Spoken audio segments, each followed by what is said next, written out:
You're listening to Crazy Shit in Real Estate. You'll be amazed at all these wild but true situations that others have found themselves in. Because on this show, you'll hear uncensored, unbelievable stories from the world of real estate. I'm Leigh Brown. Let's dive right in. I'm Leigh Brown. This is Crazy Shit in Real Estate. Today, I'm bringing you Bethany Brokaw from the great state of Michigan to talk about her journey all the way from single mom as an assistant to the owner of multiple offices in real estate. Her story is one that's going to inspire you, so you're going to enjoy this one. I'll see you on the other side. Look at your cute little eye highlighter, matches your shirt. I'm very impressed. Thank you. I just recently learned about highlighter myself, but it's only in the corners.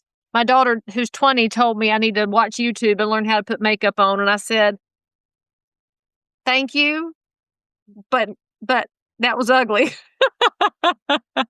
It is so funny you say that because I literally only put it here too, like just there. Oh, that's funny. So maybe it just, like everything else in life, just kind of migrates downward. It's brow bone highlighter, and it's probably just the lighting making it look like I might actually have on eyeshadow. I don't know, but it's very brightening, and that's what we're supposed to do now, I think. Yes, and that's what I read. It's a lot to absorb. It's a lot different, but that's why I have to buy the eyeshadow, this 1, 2, 3, 4, so I know where to put it. Yep, that's the truth. Yeah. So good morning, and thank you for joining me on the show. Good morning, good afternoon for me. Oh, it is afternoon now. Well, it was morning 6 minutes ago, so that's fine. Yep, exactly. Yay, well, tell my audience, who is Bethany Brokaw? Where are you located in Michigan? How long have you been in real estate? Give us a little bit of background, and then we'll just start chatting a little bit. Sounds good. So I'm an accidental real estate broker. It was all God's plan, not my plan. I'm in southeastern Michigan. We all like to do this. So I'm located right around there. I have 2 offices. One's in Davison, Michigan, which is a suburb of Flint, and the other's in Lake Orion, Michigan, which would be a little closer to Detroit, about 35 minutes from Detroit. So about 22 years ago, I was pregnant and alone, and I had a friend from high school that said, come work for me. And he was a realtor. And I said, will you let me bring the baby to work? And he said, yeah, you can bring the baby to work. I said, okay, I'll come work for you. So now I have a 14-year-old and then the adult daughter. They were both potty trained in real estate offices. I started out as an assistant to an assistant. So I'm beyond ground level. I put signs in the yard, helped people clean their houses, and moved for $10 an hour. He used to pay me $25 an open house, and I would do 4 to 6 every weekend.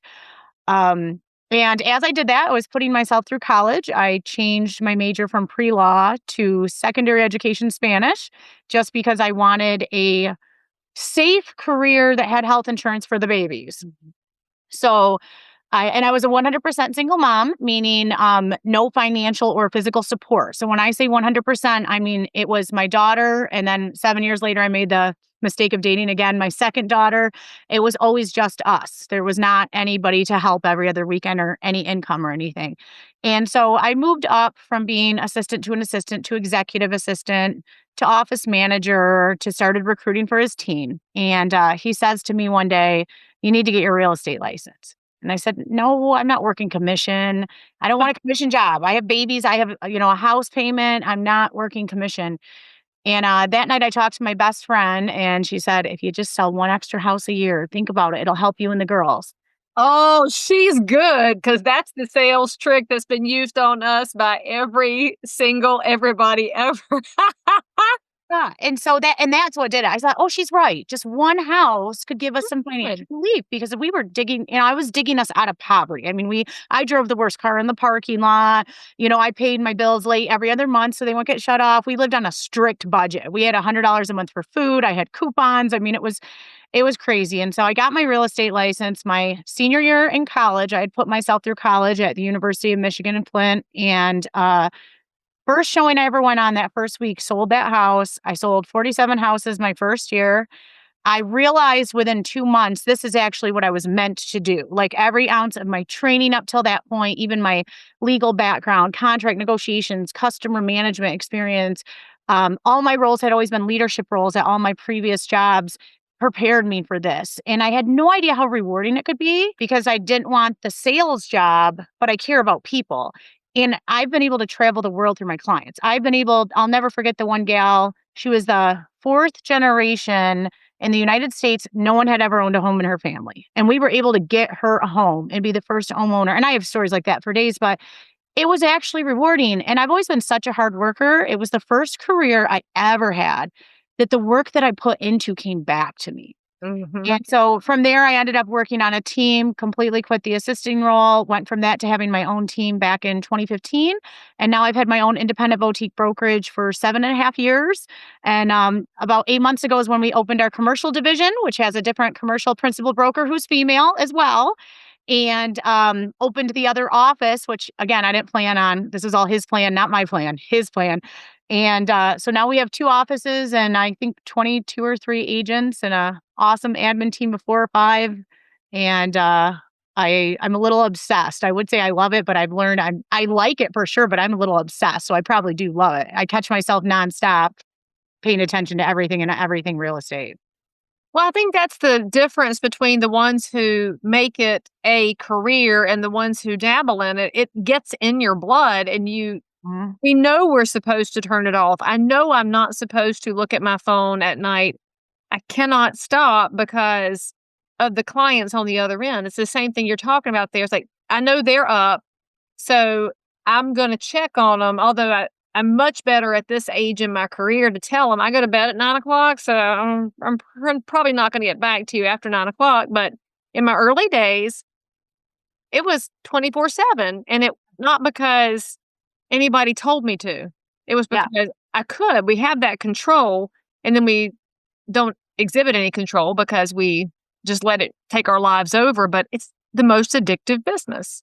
Right. No, you're completely right. It is. And also in our business, I mean, people do want instant gratification. And if we're not willing to get back to them right away, let's be honest, especially with the internet these days, the internet clickers, they could get online and click. And that said, my clients are amazingly loyal and wonderful, but they can go somewhere else. So we're constantly forced to be available and be on at all times in order to succeed. And like one time I showed 32 houses in a day with the girls in the back seat, ducking down because I'm a professional. So my clients did not know my kids were with me.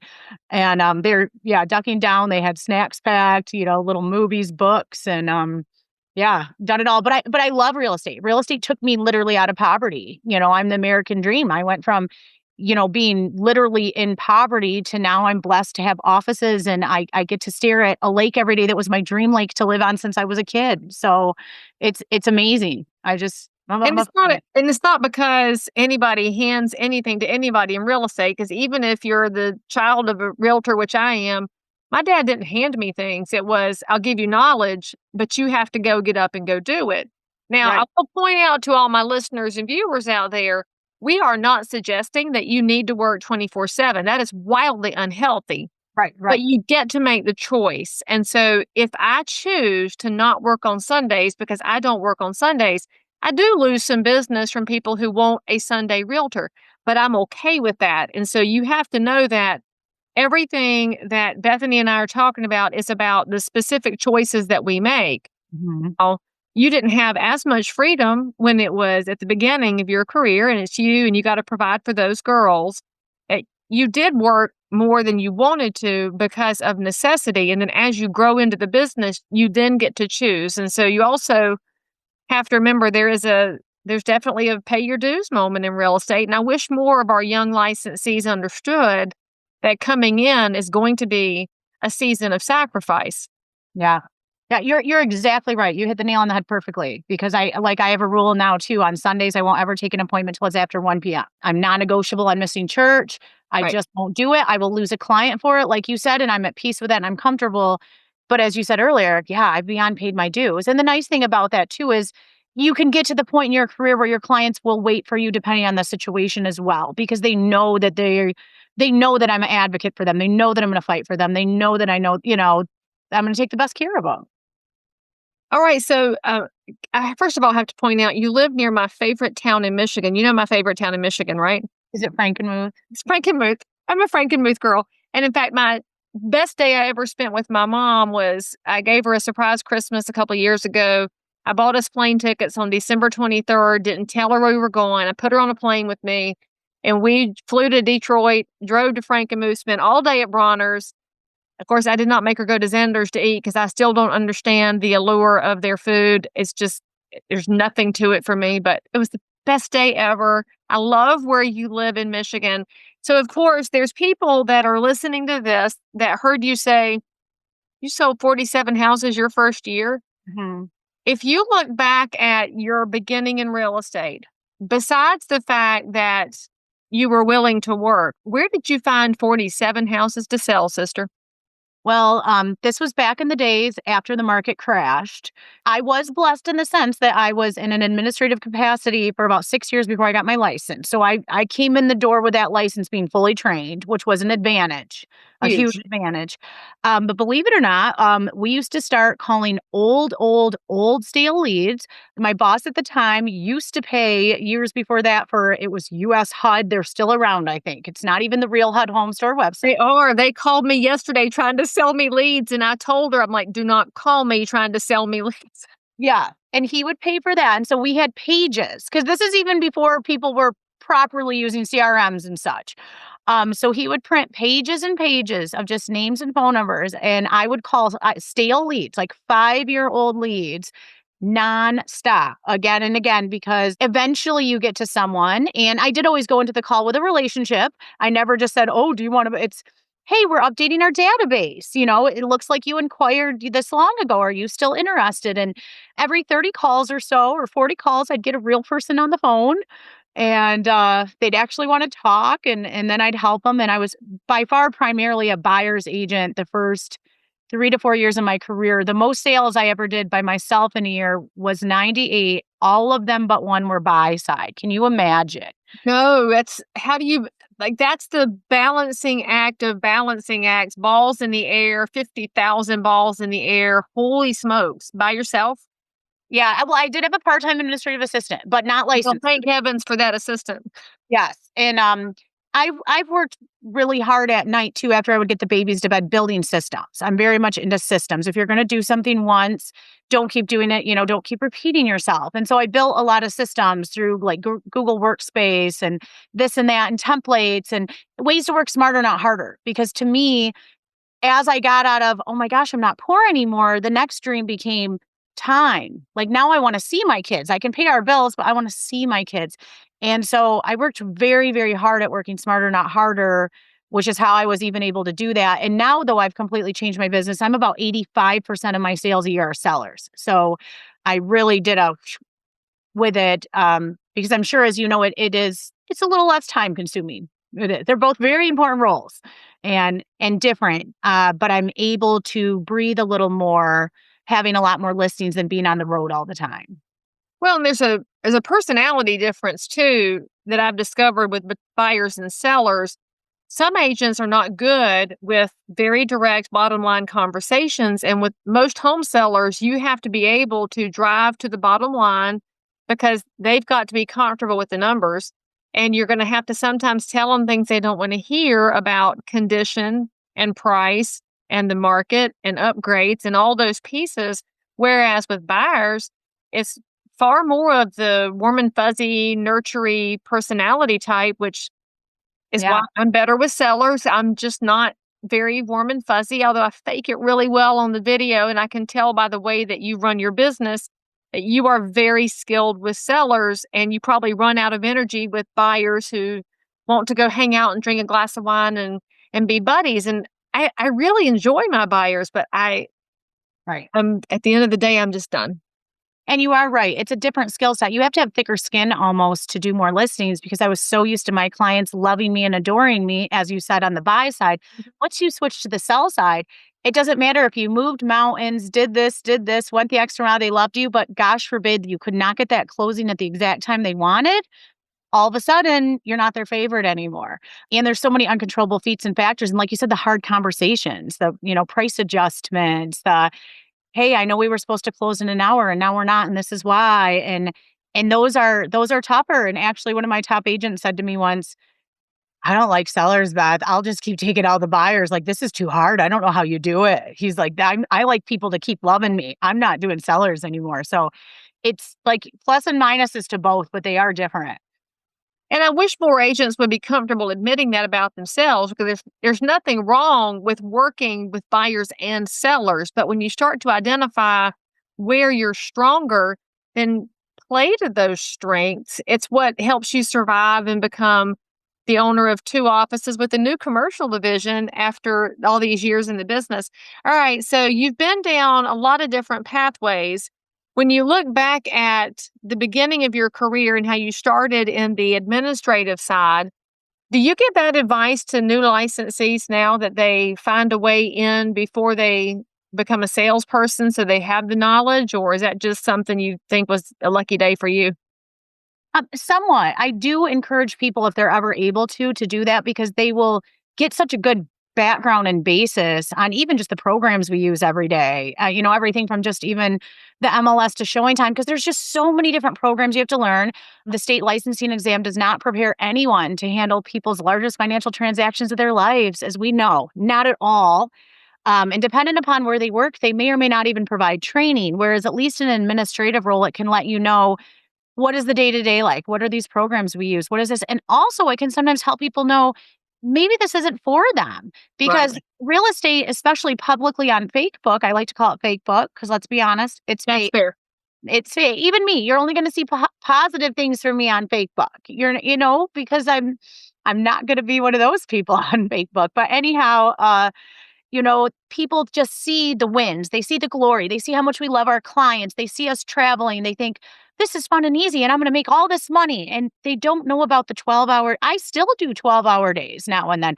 The days I had 15-hour days, the days I was leaving my house at 3 a.m, leaving a note for my 14-year-old so she woke up to know to babysit her sister so I could drive an hour away and plug in space heaters in the basement of one of my vacant listings that the propane tank ran out and their pipes were going to freeze. And he lives far away. And so I'm buying space heaters at Meyer and driving there at 3 a.m. And they don't see, the stuff behind the facade. And sometimes it's good for them to see it, because oftentimes they'll say, maybe this isn't for me. We make it look so easy, I do think. We don't really talk about the hard stuff and the hurts and the heartbreak. I've really had to make my skin tough. I mean, real estate is just hard. It is. I love it, but it's hard. And people don't realize that. And to be successful every day, you have to be okay with failure. I tell everyone, we either win or we learn. We win or we learn. It's okay. We just learn. I like that. We win or we learn. That might just have to be the title of our episode here at the 19-minute recording mark. We'll let the team know that, because I love that. I was just having a conversation with myself in the mirror earlier today about failure. And I'm not a failure, but I do have failures. Right. And there's two different things. And too often, real estate, because it's such a personal business and it's so emotional, when Mhm. things don't go right, we think we are nothing and we are failure. No, I have failures. I have to fix it and then learn so I can win the next time. Right. Because if anything, this business teaches us things every single day. All right. So you obviously have all the years, all the experience. You must have a story you want to tell my audience about something you've seen, experienced, or just still can't believe it happened to you or around you in real estate. What's the story you came with us today? I actually have quite a few, because of I've definitely been on thousands of showings through the years. One of my favorite ones was when I was a newer agent. So at this point, I had only maybe showed 15 homes ever, and had an approved showing. We go in the house, we take off our shoes, we're going through, we get upstairs to the primary suite. And as I start to walk in the room, I hear a little noise and I look, and there's a completely nude male adult on his bed, like this, sleeping. So I'm horrified, and I'm new too. So I'm like, oh my gosh. And I always would do a courtesy knock if the house was occupied. I never just would bust in a house. And I'm trying to tap my clients like, let's go, let's get out of here. That was pretty horrifying. I also have opened sheds and had massive birds fly out on my head, like massive turkeys to knock us down. I have saw in basements possums, squirrels, rats, mice, bats, frogs, snakes. One of my favorite homes I almost sold had during the home inspection, it had a crawl space. And once the inspector opened up the crawl space, some frogs came hopping out. There was an actual ecosystem down below. There was this much water and lily pads in there. It was literally like the rainforest under the house.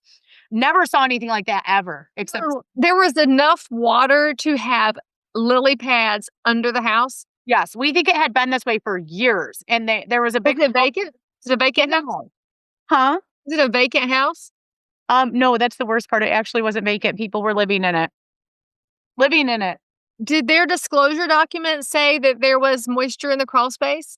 No, but I will say in their defense, it was tough to get into the crawl space. They would have had to, use some power tools and open it up on the outside. And I've never saw There were frogs in there and lily pads. Yeah, frogs and lily pads. I mean, it was just insane. We literally couldn't believe it.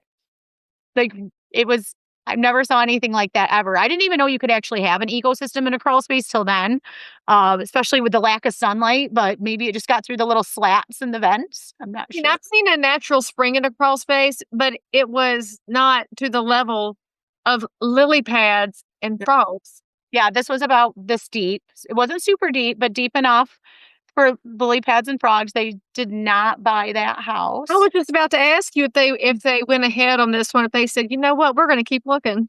Yeah, we kept looking, which I think was very smart. That one needed a lot of work. It did.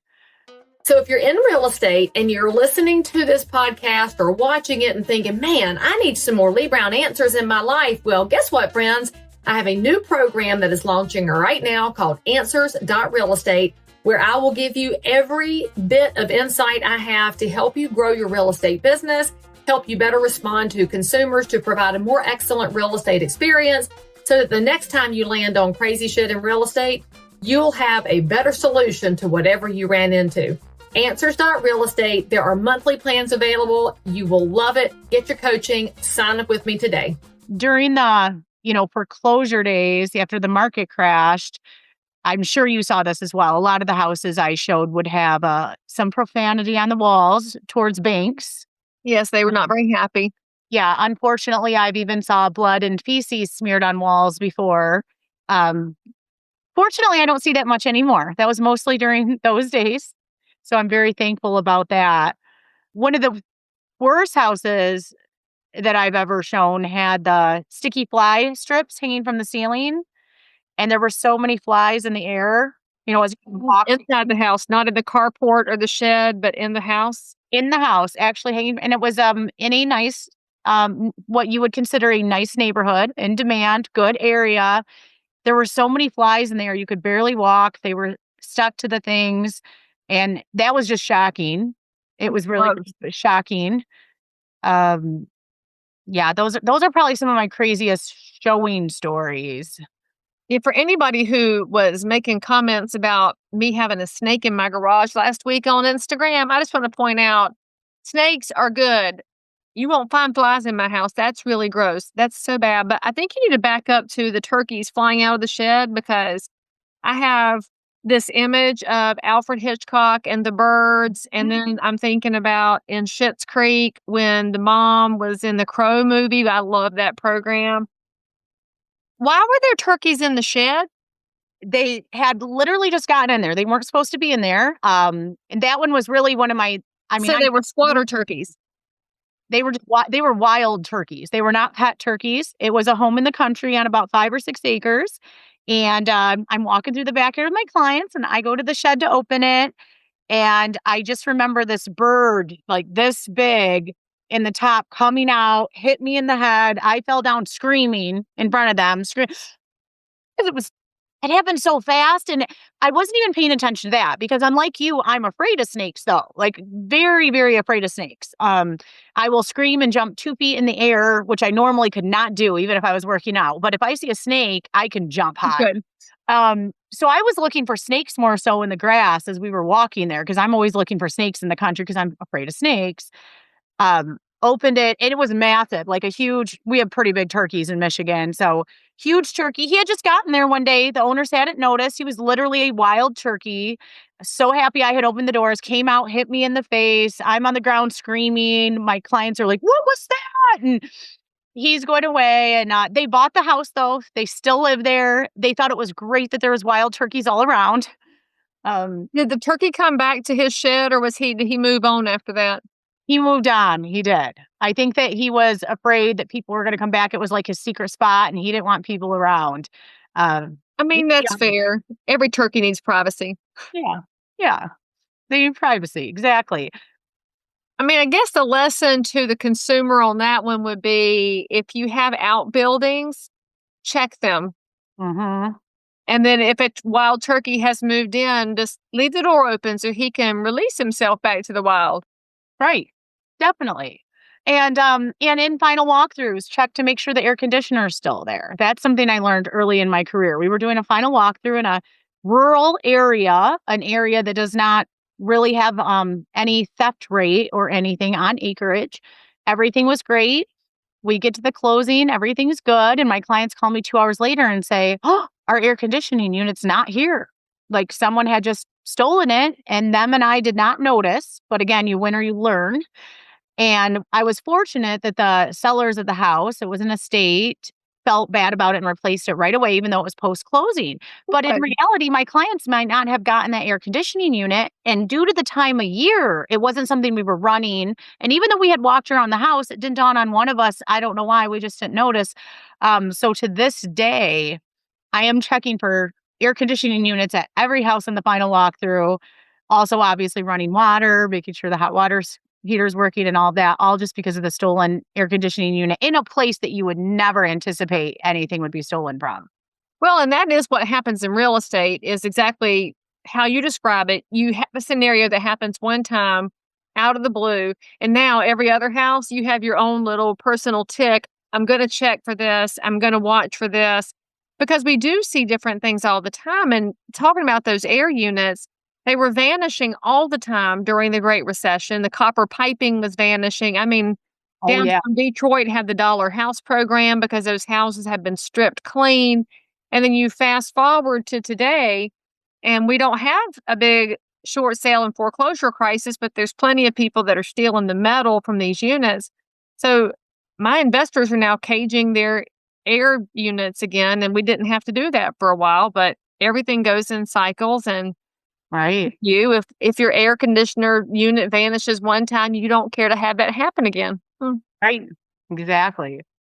So in 22 years of real estate, what's the one lesson you've learned that you wish other agents would heed and they don't have to learn it the hard way like you did? That's a great question because there's so many lessons in real estate.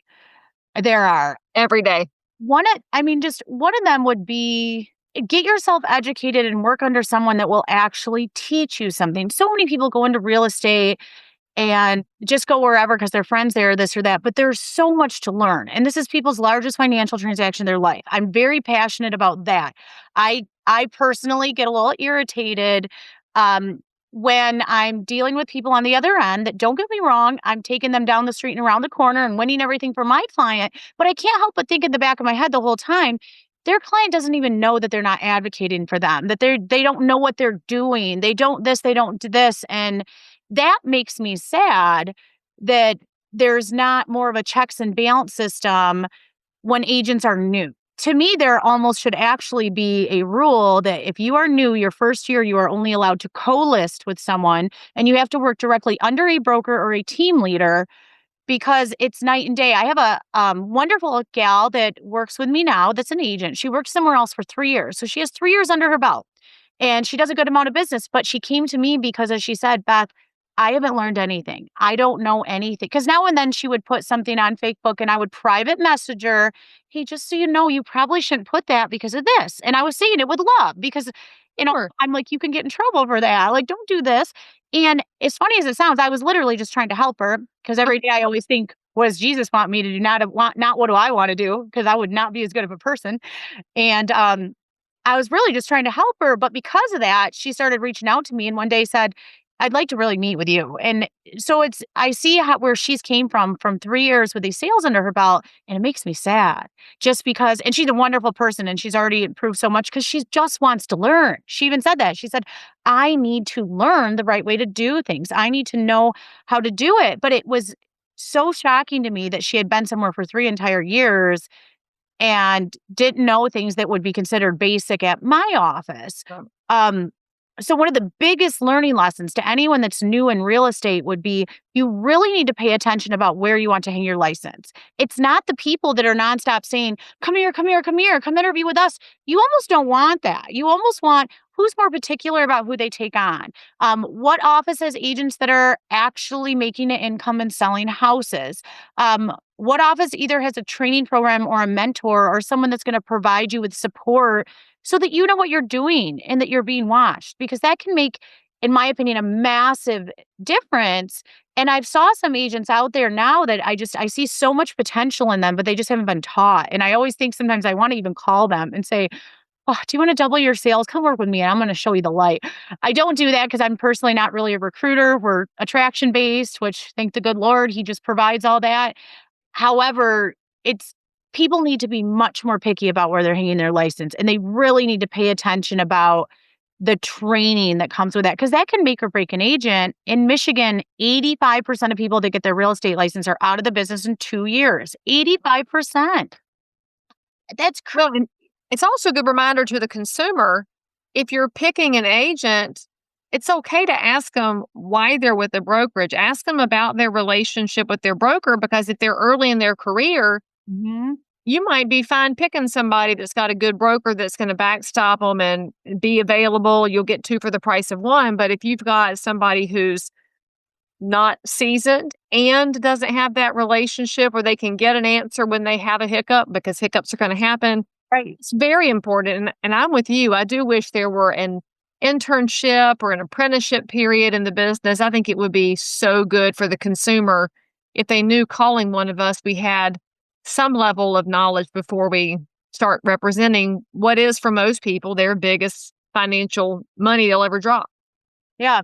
No, exactly. It's that that's probably what actually makes me the saddest about the industry too. Just that I feel like our bar needs to be raised. I mean, this is my livelihood. This is my career. I love this industry. I'm passionate about it. I want to take the best care of my clients ever. However, because all we need to do is pass a licensing exam and pay some money to join some boards, our levels of expertise and knowledge are all over the place in the industry because there's not really any true yeah, everyone has to get some CE, but let's be honest, we know we can click online and people can just phone it in. I mean, it's sad but true. It is, and I hate the online classes, but I fall into the trap too if I have to get this done, turn on the online class, but I'm always looking for one nugget I can use. Right. But I know how this works. It's people fast forward as long as they can, ride the clock out. Yep. They're not dialing into it. In fact, I am curious, in Michigan, how many continuing education hours do you need every year? We have to have 1 hour every year of fair housing that just started last year. Okay. We have to have 2 hours of legal every year, and then otherwise it's 18 hours every 3-year cycle, but that includes those 3 required hours per year. So really you only need 9 electives per 3 years, but you have to have the 2 hours of legal and the 1 hour of fair housing per year. So you're going to get legal and fair housing every year, then 3 other hours of whatever? 9 up well, technically 9 per 3 years. So as terrible as it sounds, you could do nothing for 2 years and 11 months, and then Yeah. last month, whip off your 9 and be done. I'm fortunate that I have way above and beyond what's required all the time because I'm a little bit of an education junkie. I'm like you. If I'm either at a class or I'm teaching a class, because I care and I wanna know more, and the more that we know, the better we are, and the better we can serve our clients. So, But yeah, I mean, and honestly, even if they upped the CE, I don't know if that would for sure make a difference. It may not, because people still have the ability to phone it in. But even if there were requirements of some sort, like where, you're unable to list a house on your own for the first year, well, that will immediately weed out some people that aren't serious, that won't want to be Right. supervised or won't want to report to someone. So then we've already raised the bar a little bit with that.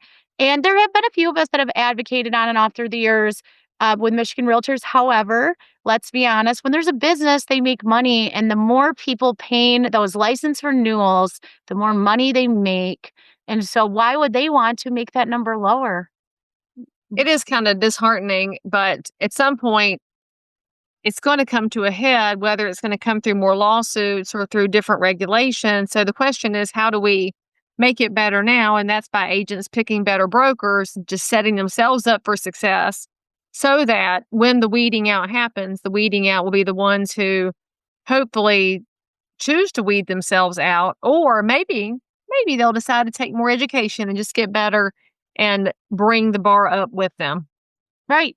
Exactly. And I always believe if it's beyond my control, I will not stress about it. However, at least I know fully I can control things within my own office and environment and team, meaning every person that hangs their license with me is fully trained or fully supervised or seasoned, where at least I know I'm creating a difference within my own brokerage to make sure that I'm keeping that bar high. One of the issues I had at a large place I worked at was, to me, you're only as good as your lowest hanging fruit. And I didn't like working at a place that had people that were doing things that I watched that were not right and unethical and not good. And I thought, I'm going to create my own environment so that doesn't have to happen anymore. I think that's a great point. You're only as good as your lowest hanging fruit. I might have to steal that sometime, sister, because that's very good life advice, too. All right. So, if anybody wants to reach out to you and find out more about the parts of Michigan that your offices serve, or even about your new commercial division, what is the best way for them to find Bethany Brokaw? Well, they can go anytime on any of our websites, which is brokawgroup.com or brokawcommercial.com. And it's BROKAW, just like That's like Tom. Yep. I used to joke that he was my uncle. Once you get asked 200 times, you finally start saying, yep, that's my uncle, because you can't help it. But Brokaw Group or Brokaw Commercial, both of those will get you right to me or anyone else there with all kinds of great information about us. And we'd love the opportunity to interview with anyone and help serve them. And we love referrals, and we love giving referrals back to people as well. And what classes do you teach? I can teach the PMN designation for Women's Council of Realtors. And then I have a great little list. I have a listing domination course, crash pads and cash, unlocking Airbnbs for income potential, to team or not to team. That is the question. Assistant 101 is one of my other ones. The 8 mistakes rookies make. So those are my classes that I have right now. I'm a proud graduate of your speaker boot camp from a couple years ago, and I'm finally able to start to bring more of this to fruition. And I'll be in Chicago and DC and Grand Rapids and Ohio this year speaking. And next year, I hope to be in many more places as I keep getting everything, all the fun of owning a brokerage and being a mom and being a wife and all the things. Well, thank you so much for coming on the show and giving us, 1,000 different directions, because that's how we roll around here. But I'm very grateful that you talk about your story in such a way that it makes other people realize that the success is there for them too if they just decide to chase it. So I really appreciate you for giving us the big picture. And of course, all of Bethany's links are in the show notes for this episode, whether you want to talk to her about her classes or her brokerage or referrals. You can talk to her about anything. So make sure you reach out and then say something nice in the comments too, because obviously she's winning with not just the brow highlighter, but she's winning with real estate. So thank you so much for this. Hey, thank you. I appreciate it. All right, friends, hit the bell to subscribe. Don't forget to say something nice, and I'll see you next time. By the way, friends, don't miss my brand new coaching program at answers.realestate, where you can have access to Leigh Brown, submit your questions, have them answered, meet like-minded professionals, have an entire library to help you build your business no matter what happens in the market. Get signed up today. I promise you'll be glad you did. As always, I'm so super thrilled that you joined in for more crazy shit. And if you're a realtor, investor, inspector, lender, or just a regular human being who happens to have an unbelievable story that you need to tell the world about, or frankly, you just need to one-up the story you just heard, then make sure to DM me on Instagram at Leigh Thomas Brown, or tweet me at Leigh Brown, or frankly, any social network where you hang out. I'm there. And if you had some fun, then you totally want to subscribe so you don't miss out on any future episodes.